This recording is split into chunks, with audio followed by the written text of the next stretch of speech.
Some of these are made interesting day of all things. I'm right behind you with coffee. Bring to order the work session starting on the recording. Yes. This one on two different tobacco ordinances, AO 2019-32 and AO 2019-39. Mr. Peterson. Pete Peterson. Christopher Constant. Eric Croft. Jake Training. Forrest Dunbar. Suzanne LaFrance. Gretchen Wellhoff. Sean Weddleton. Dean Gates Simpkinson. Mr. How would you like to proceed, Mr. Trainee? These are both your ordinances. I'm getting there. Okay. All right. Okay, we introduced this last meeting. Made a few changes to it. Basically what this does, this goes along with the national program for Tobacco 21 that changes the age limit to purchase tobacco to 21. And you go through the ordinances here. A couple of changes. You'll see amendment number 2 on your packet. This is a requirement to have a sign dealing with tobacco in stores that sell tobacco. Right now it's just liquor stores that have to, or 7-Elevens. Let's make it any store that sells tobacco. It's got to have a sign there to tell the public that you've got to be at least 21 to buy tobacco. And then if you look, we've got in here 2019-39S that deals with the distance for smoking, how far you have to be from a playground. Initially, I brought it at 10 feet, which some people tell me isn't long enough. I think Chris has the limit to make it, 50? I can live with 20, I can live with 50, Chris. So that's in here too. And then there's another ordinance I've got in here that Mr. Wilton is joining with me on it, and I appreciate that because I'm leaving the body. I won't get to vote on this. You guys will have to deal with it. I wish I could have done it sooner, but couldn't get it all done. This one deals with the issue of vaping, which is a problem across this country. The federal government recognizes the problem. The people that make vaping products flavor it so children want to get it. We've got a problem in Anchorage School District. Talk to the superintendent and his school board member. We've got kids using vaping equipment in the schools, and what they do is they put it under their sleeve and sit there and vape it and come out and blow the product out. In some cases, there's more nicotine in a vaping cigarette than there is a pack of cigarettes. So the federal government's trying to deal with it. We're trying to deal with it at the state level too. I just wish I was here to vote on it, but I can't. So anyway, unless you guys do an emergency and extend my term, which I'm not opposed to doing, some of you wouldn't want to do that. And then just have everything out on the table. Mr. Peterson, Mr. Constant, you have an amendment? Thank you, Mr. Chairman, and You've got a great amendment, by the way. Thanks, Pete. you're welcome. And I think that in some instances, these kids could be vaping something other than nicotine. Well, they do have marijuana, yes, they're vaping that You know, too. and that might be a way that they're trying to hide that they're doing that, you know? And just thought I'd throw that in there. What does your amendment do? My amendment allows individuals who are working in an establishment that sells cigarettes to not have to be 21 to work there. Because in many instances, this is a part-time position that someone's working, say, while they're going to school, trying to figure out a way how to not bankrupt themselves paying for their college education or something. And so the last thing we want to do, in my opinion, is pass an ordinance that throws people out of work. If I might add to that, just as a co-sponsor to that, we received an email that talked about one employer who would have 20 people that would lose their jobs if this passed as written. And for me, making a decision to literally throw people out of work when they're not smoking in those shops anyways was too far a line from us. And so I support this ordinance because I don't want to be the one who fired 20 people. And then I've heard associated with that idea was in the bill, 40B makes it a criminal penalty to possess. Has a penalty for it, and so we have to get rid of. I guess I'm not sure whether we need to get rid of 40B because then I'm possessing it when I'm just handing it to the customer. And some of the tobacco control advocates have said we'd rather punish sale to minors than possession by minors. We don't want to be criminalizing or even maybe the civil penalty on mine with Mr. Dunbar. Thank you. I have a couple of questions here.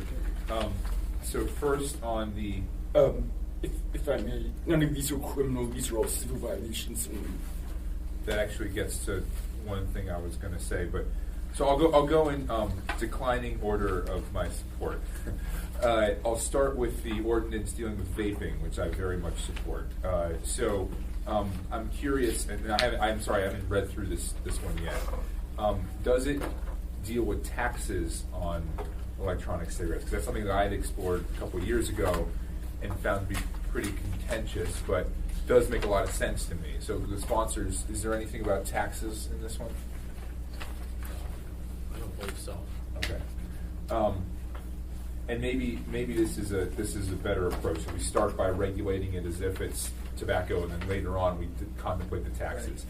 I don't know if the taxes would be equivalent. I mean, our taxes on cigarettes are really, really, really high, right? And I don't know if we want to impose a similar level on vaping. There's an argument to be made that vaping is safer. It's been made to me many times. Whether or not that's true is up for debate. But anyway, okay, good. So great. It's not, taxes aren't in there, but maybe we'll contemplate it later. I think you're going to get quite a lot of blowback on this ordinance, but Blowback? Well, I'm not trying to make a pun, but I think you're going to get quite a lot of resistance on this ordinance. I might still. Which one? The vaping one. The vaping one, I'll okay. still support it. The distance one. So my understanding is this is already in state law, correct? The 10 feet is already in state law? 10 feet is in state law. Okay. That's correct. So we are, without the amendment, okay, we're just slightly increasing that distance.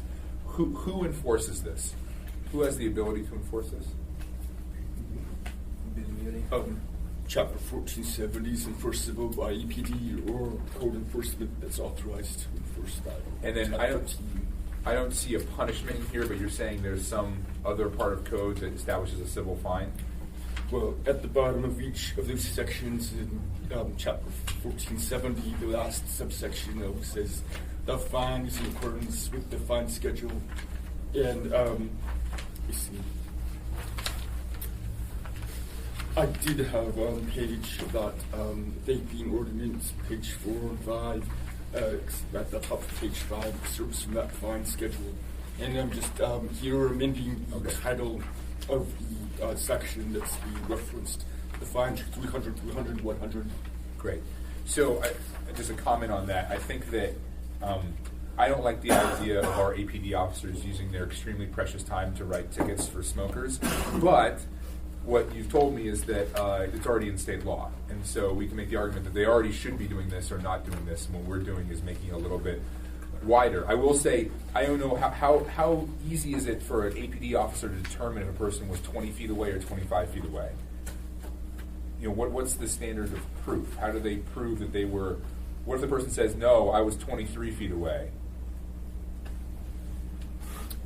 I can't really speak to that, but a distance is an objective measurement. However they do that measurement, I guess, I couldn't really say. I would have to talk to someone who works in the field, who's involved in enforcement.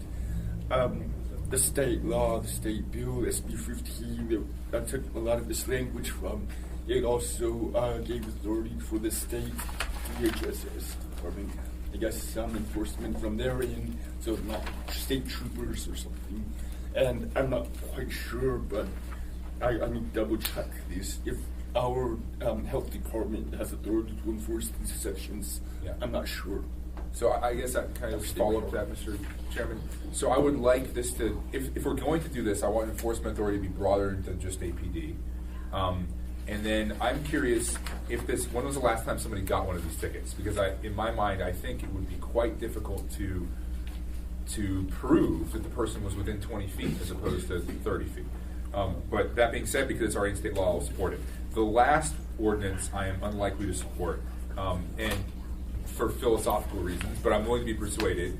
My first comment is this is a very large change, and I don't get the sense, and maybe people can overrule me, I don't get the sense that the public knows that this is happening, that we're going from 19 years to 21 years. That is, I don't get the sense that this has been socialized and this discussion has happened throughout the town. and I kind of need that to happen before I vote for this, because there are some things that aren't massive changes in our law, but they're perceived as large changes by the public, like the plastic bag ban, for example, because it's easy to understand and directly impacts your life. And Mr. Trainee talked about this, and I talked about this before. We send young people, men and women, to fight and die for this country at 18 years old. And I get it, it's already 19. But to me, if we're willing to put an M16 in your hand and send you into a war zone, then I find it ridiculous that we wouldn't allow you to purchase a cigarette. And I get that we don't do that with alcohol. I would support lowering the drinking age to 18, but for the fact that there's a huge amount of evidence that shows that doing that leads to a spike in DUIs and violent crime and impacts on other people, not to them, but on other people in society. So I guess my question would be, if we don't pass this on April 9th, is there a plan to talk to communicate with the public about this and make sure people in Anchorage know that we are contemplating increasing this age limit? Mr. Trainee, and then Wim Hof. For those that watch electronic media, I was on Channel 2 and Channel 11 saying that this is coming forward a week ago. They played it up. It's happening. The news media, the printed press wrote an article on it. It's there. For those that want to see it, they can realize it. We're always going to have some people that say, no matter what the issue is, I didn't know you guys were going to do this. That's usually the last resort they've got. But I understand, Forrest and I have been talking about this for a while. I understand this problem with the age. But, for example, a handgun, we'll send a kid overseas with M16, but they can't buy a handgun in this country until they're 21. You can't buy marijuana until you're 21. You can't buy alcohol until you're 21. There are some limits we've decided are barriers we've got to have at 21. And I think tobacco is one of them. It's something that's happened across this country because they've seen too many kids hooked on tobacco at 19 that spend the rest of their life trying to get off of it. I would rather move that barrier to 21. Ms. Wim Hof and then Mr. Constable. Yeah, just a note. My father was in World War II, and they put cigarettes in the MREs, and he used to. C rations. C rations. Well, but he used to trade them for things because he didn't smoke. But the military decided that cigarettes weren't healthy for their members, and I think that's something to remember. I also was 19 when the drinking age was 19, and I could drink in Alaska, but when I went to college in Colorado, I couldn't, and I came home, I could. So I get this. Here's some questions I have. Grandfather clauses. When we changed drinking ages, we had a grandfather clause so that the person who's 20 isn't all of a sudden, what do we do with that person in the middle? Does this immediately have a 2-year build? And so do we have something that gradually puts into it? And in that sense of relating to it, I'm also looking at the concept of being employed. It's one thing, I think, if you're at a Walmart and there's a cash register that has the cigarettes behind it, that it's very easy to work your schedule around so that someone there can do it. In bars that are only bars, you can't work there unless you're 21. But if it's a bar and restaurant, you can be a busser and moving in and out. And so I think that, again, going through the grandfathering clause perhaps is the way to do it. But I understand the idea of people might lose their jobs, but it does not make sense if they're not old enough to buy, should they be selling. And those are my 2 comments for thought. Mr. Constant. Thank you. I'm just going to speak on the distance from the playgrounds. Mr. Montgomery talked about enforceability. We just passed an ordinance that restricts dogs from going into the Campbell Creek Estuary Park there. And with the clear knowledge that we're not going to be sending animal care and control in there to do massive enforcement. And so why do we do that? Because it creates a social norm. And the social norm is allowing the people who use the place to state, this is against the law, against the rules, and we would appreciate, or not so civilly, that you follow the rules here. And so when I look at 10 feet, that's less than the distance from me to you. That's the key in the basketball court, right? And that's basically smoking on the playground. And when I think of twice that, that's still smoke that's within the playground. And so 50 feet, to me, from a playground, not out of the park, from the playground, seems to be a pretty reasonable line. But without the notion that we're gonna have APD barreling down and busting people for smoking in the parks. Currently, it's a ticket to smoke weed in our parks, but in downtown, guess what? In the summer, that's where people smoke their cannabis. And so the idea. Because there's no on-site consumption. Right, and so there's nowhere to go. And so my suggestion on the idea of enforceability is not that we're intending to create a clear enforceable standard, but we're creating a social norm that says it's not acceptable to be within this distance of this place at this time. It might have been a mistake to put these both on. They're very different measures, but at the same time. The time being what it is, Eric. Ms. LaFrance. Thank you, Mr. Chair. To the point concerning public discussion that Mr. Dunbar brought up, when the ordinance concerning raising the age to 21 and also the initial one concerning smoking a distance away from playground entrances was introduced, we did start bringing this up at community councils on the south side and have been talking about it, I guess, now for a couple months, and folks have been generally supportive, I'd say, of it.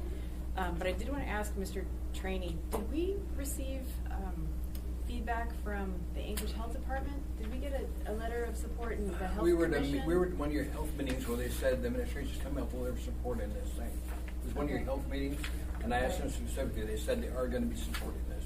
Okay. They're bringing us a resolution forward supporting it. And we have also a health commission as well. Yeah, but some's coming from the administration on Okay. this. They said they were definitely going to support it. Through the chair. All right. Sorry. Mr. Trainee, you were next. What do you want to say? Just that this goes into effect 30 days after passage. Nobody's grandfathered to answer the question on it. That's great. But if you can come with an amendment that works, Are you opposed to grandfathering? I'm not opposed to reasonable grandfathering because politics is the art of the compromise. Yeah. I want to compromise this to the degree that we also get it done. Okay. We've got people from the public here that would like to testify, if you don't mind. I know it's not a public hearing, but we do have people sometimes that want to talk to us. Would you like to do that? Yes, I would. Okay. Emily? Tell us what organization you represent and your position Sure, on should I it. just And speak loud so we stand? can get you on record. Yeah, the There's the microphone's recorder right right there. Okay. That's good Is this right good? there, yes. Hi, I'm Emily Neenan. I'm the Alaska Government Relations Director for the American Cancer Society Cancer Action Network. Long title, but what that means is I work for the advocacy arm of the American Cancer Society. I've been working in tobacco prevention policy in Alaska, specifically in tobacco prevention policy for 18 years. So I've heard a lot of these questions come up and arguments over the years. I want to tackle a couple things since you put two very Sorry about different that. things Yeah. on at the same My time. fault.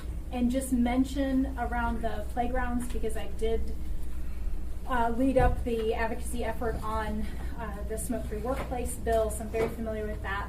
I will tell you, as far as enforcement, much like what Assemblymember Constant said earlier about just general social norm change, these things are largely self-enforcing.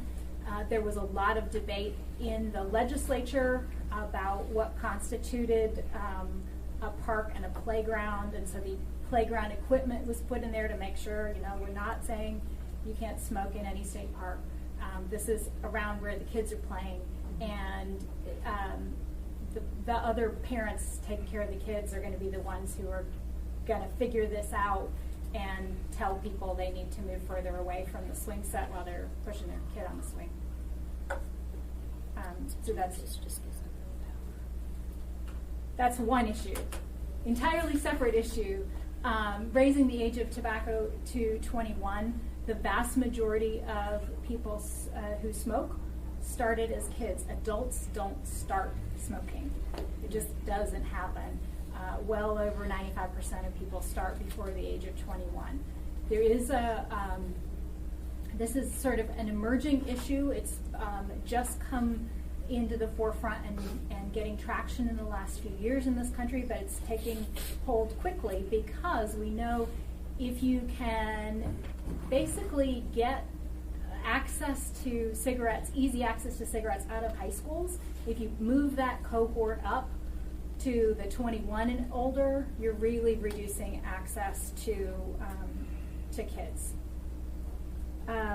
Tobacco remains the leading cause of preventable death in this state. It still is It's an old issue, but it's still a problem. Couple of things I wanted to mention specifically that have already come up in conversation. One, just quickly on grandfather clauses. We don't support grandfather clauses because of the challenges of implementation. I will tell you this conversation came up in Sitka, who just passed, and then in the other states as well, but here in Alaska, in Sitka that has a Tobacco 21 law on the books, and they opted not to do this because of the challenges of educating all the vendors and re-educating, and you don't get that same social norm change in the public education as when you can just clearly express what the law is. I talked to a colleague who works in Hawaii. Hawaii has a Tobacco 21 statewide law. They had one county that started out with that grandfathering it in, and they just had a really difficult time with the enforcement. Here in Alaska, we've got that really easy check of the vertical ID if you're under 21, horizontal ID if you're over 21. So it's just it makes it very easy for the clerks to check. Do you have a question, Mr. Pierce? Thank you, Mr. Chairman. I had a question of her, but in the end after she's done that. Many years ago, before I moved to Alaska, living in Iowa, the legislature decided to raise the drinking age from 19 to 21. This was in the late 70s.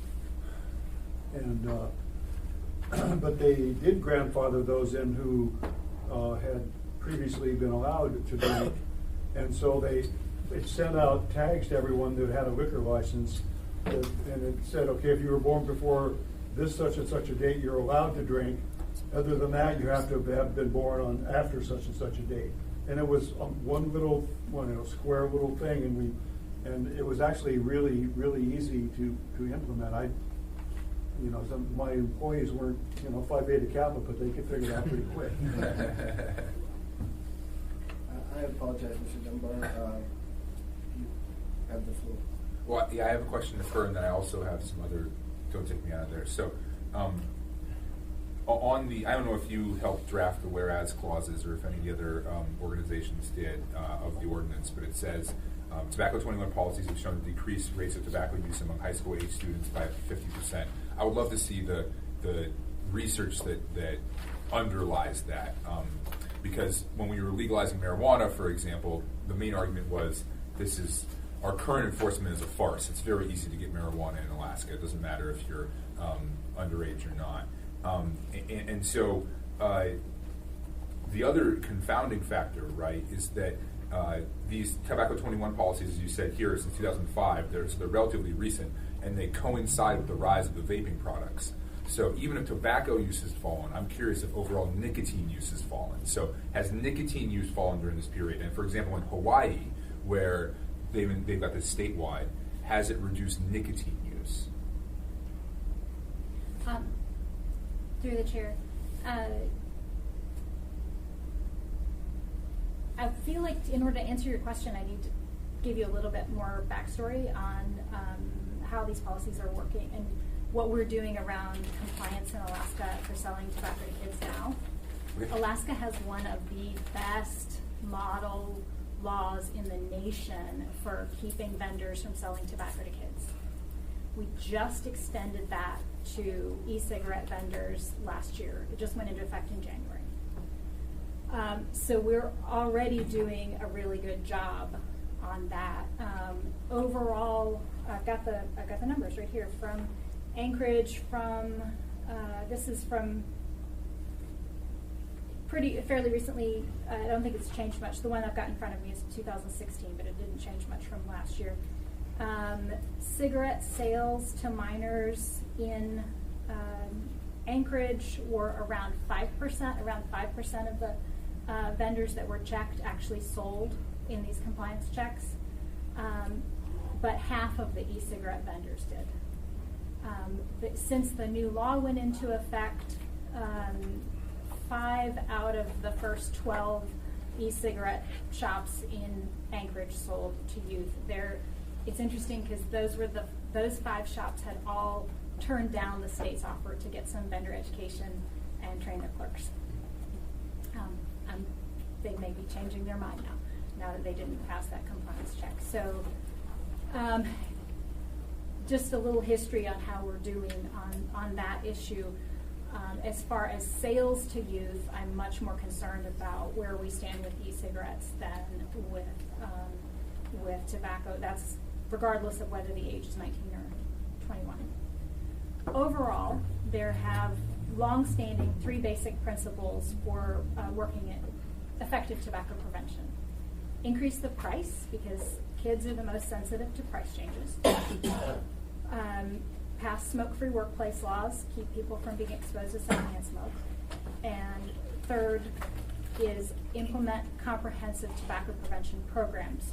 Alaska has as the second best funded tobacco prevention program in the nation. Please don't go tell the legislature that right now. We're doing amazing work in this state at reducing youth tobacco use. 20 years ago, it was youth tobacco use was 37%. Now we've got youth tobacco use down 10%. But for high schools, but does not e-cigarette count as tobacco? So e-cigarettes have spiked. And the last year we have data is 2017, and it was already up to 18% of youth. So we had 10% of kids smoking, but 18% of high school students using e-cigarettes. And we know that from 2017 to now, that's probably gone up too, because we're sort of watching the national trends. So raising the age is a new promising practice. I cannot yet tell you, public health official, it's the best practice, because it just hasn't been around long enough, but it stands to reason that this would be very helpful. Just a question. Question for her, Ms. Yes. On the national level, of course, we don't have advertising for cigarettes any longer on television, but I did see an e-cigarette commercial on television. Do you know of any national movement or congressional movement to remedy that, or did that slip through the cracks? Do you know? You smile at me like you know about this, and I would like your opinion, not your opinion, your knowledge on it. Thank you. Sure. Through the chair. Yeah, so the federal law says that cigarettes can't be advertised on television, but doesn't apply to any other kind of tobacco product. There are some things that can be done with the way the law is now.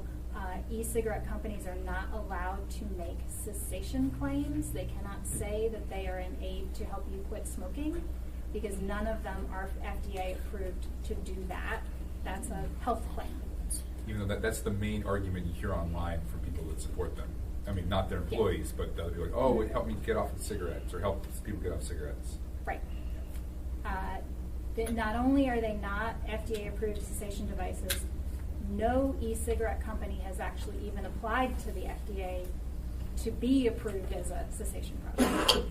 So those ads, some of those ads that are sounding a lot like the state quitline ads, are actually illegal now under federal law. And then if you want to talk some other time, Lisa Murkowski just introduced co-sponsored federal legislation to get rid of flavors in e-cigarettes. More stuff is coming. Thank you. I had a hodgepodge of trainee, Dunbar, Pearson, and Wimhoff, but Just that Sitka adopted this.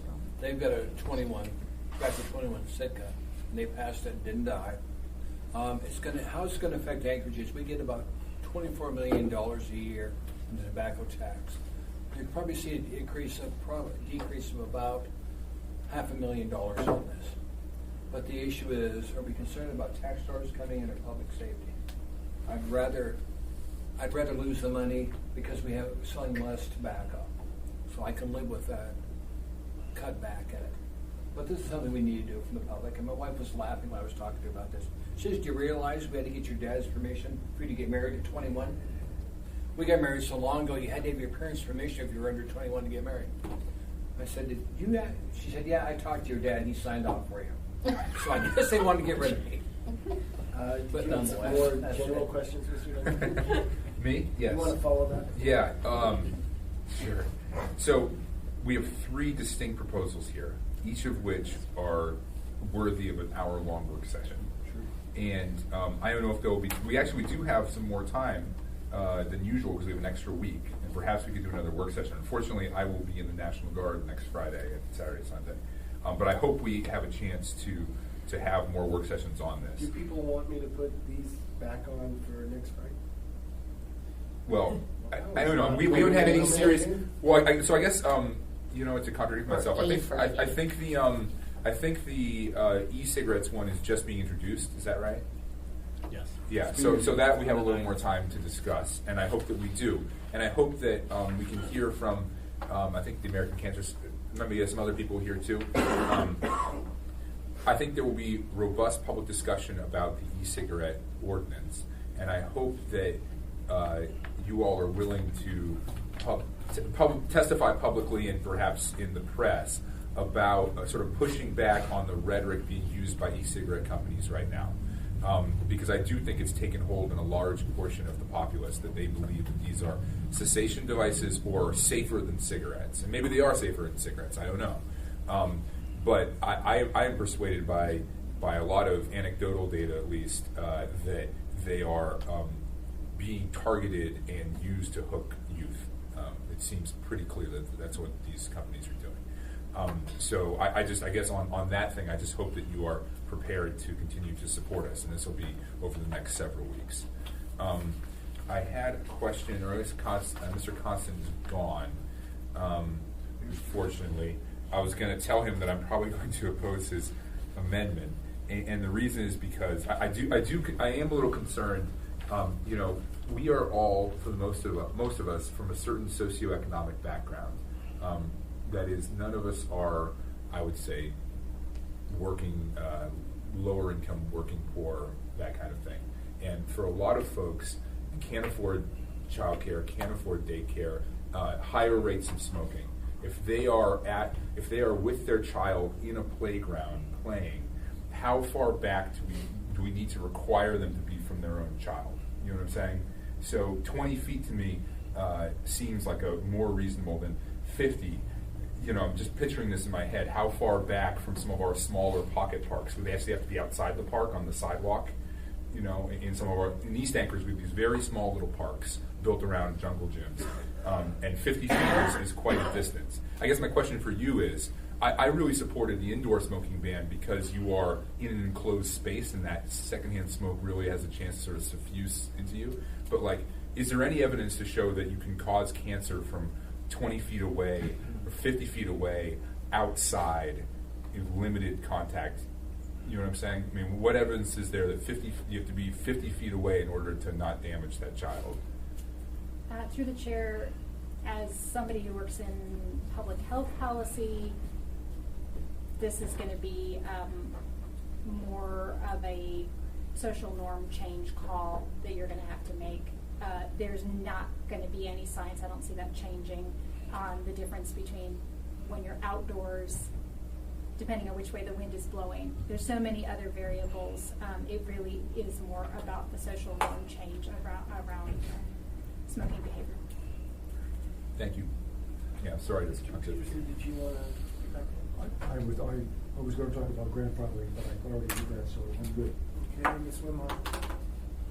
I think I've already You spoken. did? Yeah, there were people that had specific questions for Oh. Ms. Eden, and then people who had more general. Mr. Trainee, what is your question? Just who owns the e-cigarette companies? I did a quick search on it. They're owned by the tobacco companies Sure. that have bought this as a Answered way. his own question. As a way to get off, try and get kids hooked on it. First get them hooked on e-cigarettes, then they'll move on to tobacco. Joe Camel. And in some cases, well, they've been doing this for years, but tobacco has the money to buy e-cigarette companies, so that's the one that's doing it. Sure. Are there other, thank you, Ms. Okay, I had a question. Ms. Rutherford. What is third-hand smoke? Third-hand smoke is when you walk into a room, through the chair, when you walk into a room and you know that somebody has just been smoking in there, and they're not there, and there's no active smoking there, but it's still coming off. So particularly off of, I was going to say upholstery tends to hold that, but even walls. I lived in a duplex that had nicotine tar. The tar had seeped into the drywall, and so whenever we would take a shower, that steam would leach the tar out of the drywall, and there would be brown stuff running down the walls. Now, I didn't learn what that was until I took this job, and holy smokes, that was a terrible place to live, it turns out. But yeah, that's third-hand smoke. Those, the carcinogens stay, they change. We don't have as much science around that because that's, again, we were originally focused on somebody smoking right in front of you as opposed to thinking about what are the effects after somebody's left. So overall smoking rates have been declining for a long time, but then the spike in the e-cigarettes, has that slowed the decline, actually got an uptick? What, both for youth and in general, has been the impact of the e-cigarettes? What we're starting to see is use of kids that were not at risk of smoking are starting to use e-cigarettes and are transitioning to smoking from the nicotine addiction that they got from starting e-cigarettes. If you talk to kids, I talk to a lot of youth that are working in tobacco prevention, high school youth groups and stuff, and they're saying, it's the honor roll kids. It's not the people that you would have thought were at risk for taking up smoking. We've done a really good job, and particularly in Alaska, because we have a really good tobacco prevention program. We've kept it strong of doing that education. Kids know smoking bad. They don't even call it e-cigarette use. They refer to it as, we used to say vaping. Now they just call it juuling. Talking about those little ones that look like a USB drive. Did it advertise? Are there other representatives of the public health community or others that want to talk on this issue? Did you want to sum up? Could I just make a quick summary? I sent you all this afternoon an email that has our fact sheet. It's got in the front of the top page, it's got this box that has the bullet points that are key principles of any Tobacco 21 law, what needs to be included. And then there were 3 things that were missing that we're working on addressing. And I just need you all to know that you need, if this is going to be effective, you have to have all the pieces. You have to cover all tobacco products, including e-cigarettes, have your signage everywhere, and then our issue around penalizing youth is it shifts the burden and makes it about the kids' fault that they started smoking, as opposed to keeping the burden on the tobacco industry for. So should I get rid of 40? Should we get rid of 40B, which has a civil penalty for possession? My position. Yes. I think so. Well, I said it before, and you said no. I didn't say no, I said yes, Eric. Are you talking about? I'm talking about page 3 of 3, section 3, 1470.040. A says who cannot possess 21 and now 19, but then 21. B says there's a penalty, a civil penalty.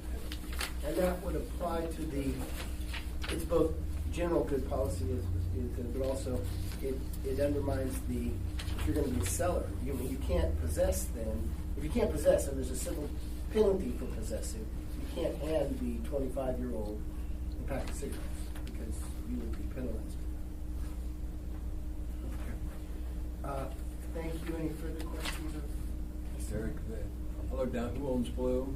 R.J. Reynolds owns Blue. R.J. Reynolds owns Blue. Any other people that would like to tell us something from the public health community? I will get the body, by the way, that thing from the health department. They said they would support this. I'll get a printout from them that they do in the back of the body. Okay. Member questions, comments on any of these three proposals? Yeah. Only commenting that, as you mentioned earlier, if you wanted to have a work session, since these don't seem to be emergency, but they seem to be solid, that perhaps the work session could be after you get a new assembly. And that might make sense. Well, if we're not finishing off, if we're petering out and we have 15 minutes, I would want to know what a work session would cover and add value for before I pull everybody here. But it probably is something that we're going to postpone past the 9th and continue to consider. Now there's a whole bunch of training. At least on the e-cigarettes, after I intend to get a vote on this on the 9th, sir. I see. Ms. Webb?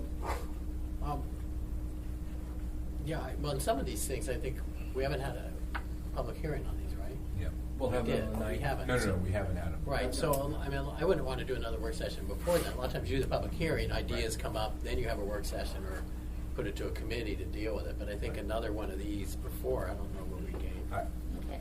Yeah, Mr. Dunn. I was getting in the line to say exactly that. But that is predicated on the idea that we won't pass it on the 9th, which is antithetical to what Mr. Trainee wants. But I think that would be my intention, is that we have public hearing. I still don't feel like the public is really engaged on this, and there have been some news stories, but I wouldn't be surprised if we got very little public testimony on the 9th. I would still I probably will still make a motion to postpone at least the 21. I'm comfortable voting on the park one, but the other one I'd want to postpone until our next meeting and have another work session in between. Did you want to flesh out that 10% of the population that still smokes? What's that? You need to flesh out 10% of the population under voting age who smoke. Well, yeah, I mean, it is true that the They're people not that are connected. the people who are going to be impacted by this most probably, it's unlikely we will see any of them there at the public testimony. I agree. Ms. Trainee, you are more interested in it passing when you're still around, right? Both? Oh, so it's a tie. Ms. Whitmore? I'm I not sure. have my three legislature will things have the in same front of me. dedication I do. Not two. Okay, so I have the distance, which I'm good for passing as soon as possible, and then the 19 to 21, and then the vaping. Yep. Okay. Vaping will happen with the new assembly rooms here. Oh, and I was going to say I'm feeling good with the vaping, but I think I agree about the public. There will be people that will have considerations about the 19 to 21. I guess I would also say that these last couple of weeks have been a very emotional and sort of packed agenda for the Alaskan Anchorage public. I think we've got the election, we've got the Dunleavy budget, and I think it's been lost in the noise that we were contemplating this. But that could just be my own subjective So feeling then about it. from what I'm hearing, I'm not going to put a 4 or 5 work session on any of these because of various reasons for each of the bills. Okay? And we'll do things there. Any other business on this issue, these issues? Any public comment generally, audience participation? Yes. What's your name, sir? My name is Eugene Carl Havery. I live in Matthew Valley. Follow the public process. When the public process is an appropriate decision made by the governing body is more likely public interest. On the comments concerning about really how much the community knows about this issue out there, this news copy out there with the reading, I would agree with Senate members, not very much. And it's not necessarily also because of you. I know it's probably I said that right. Totally because of you. But the press has a standard out there that they're more likely, especially on public hearings, to get your comments and the politics and bureaucrats than what the public has to say. So that keeps the public really blind to what is going on. And I also like to add this line, more complex and complicated issues, the more notice, the more opportunity the public heard. And also the thing is, the notice on the public hearing, the significance, you should at least recognize the fact that you are going to election Tuesday. That's where the intention, hopefully the intention of the public is, and reminding them that their most important responsibility is to vote, to be involved there. And